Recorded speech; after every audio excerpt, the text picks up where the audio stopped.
Welcome back to my channel. Today's tutorial is inspired by a comment from one of my viewer. Here in this video, someone is asking is there a way to add border to images that are created using the Magic Montage tool in ImageJ. And this tutorial I made about maybe 2 years ago. So I'm going to show you how the Magic Montage tool works and the alternative way to create the montage using and able to then add that border that the viewer is interested in. So here is my fluorescent image that has 3 channels, the red, the blue, and the green. And if you go to image, click on the stacks. Here we have the tools where you can click on Magic Montage tool. When you click on that loads into the ImageJ window the different Magic Montage tool that you can use. So for instance, if I click on the first one, it automatically creates the montage. You can see that this the image has been split into the different channels that it contained. And if you use this option here, the second option, the third option where you have the gray and the blue box, you have the option on clicking and swapping the image around in the different order that you prefer them to be. So just by clicking on this, click on the channel you want to flip and then drag it to the place you want it to be, and that will rearrange the order of the image. So that's how the Magic Montage works. It also provides you with the option to label the image with the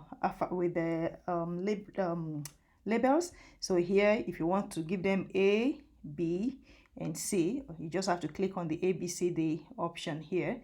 And if there are more images in the image, all you just have to do is continue adding the label, and you can see that it's arranged the label in a consistent order. That's one of the benefits of using the Magic Montage. I didn't show all this in the previous video that I made years back.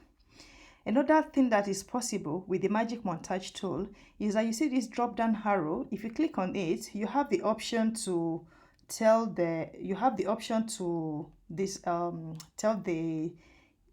ImageJ the layout that you want to work with. So here you have the option to change the montage layout.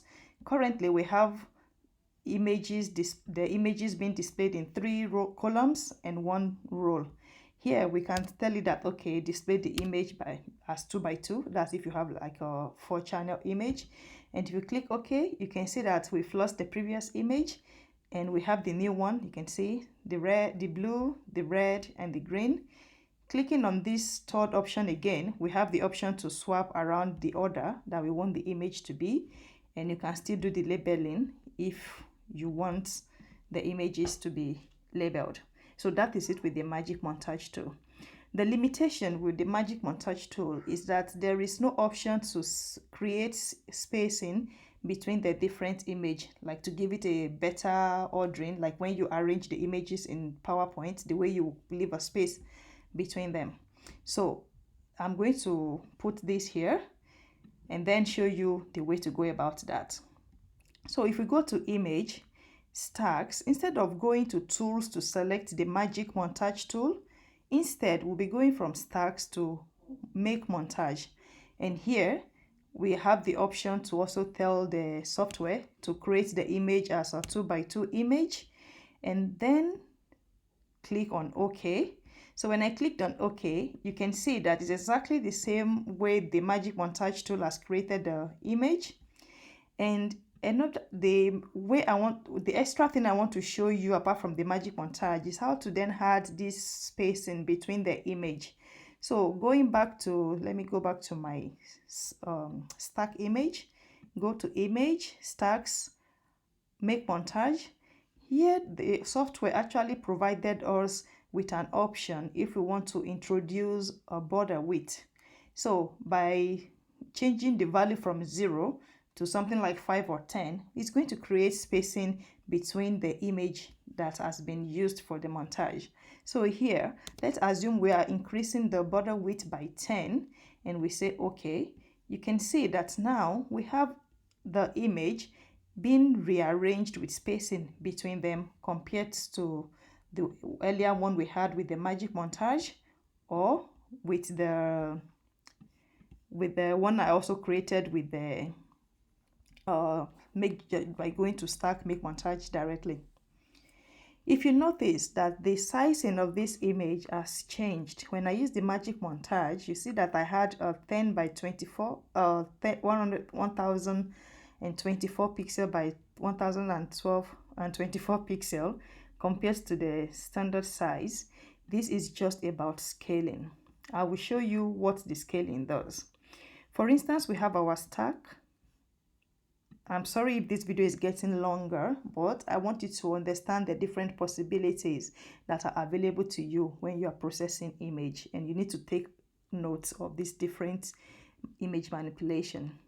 So if we click on stacks, make montage, and then you can see here there is a scale factor. The default factor in ImageJ when it's trying to arrange the image into a certain role and order is the 0.5, which automatically gives you the same image size, frame size, as what it was before you perform the montage arrangement. So here, if I change the scale factor to 1 and I say OK, you can see that now I have the image size close to what I had. That's doubled the size here. You can see 5 by 12 has changed to 10 by 24.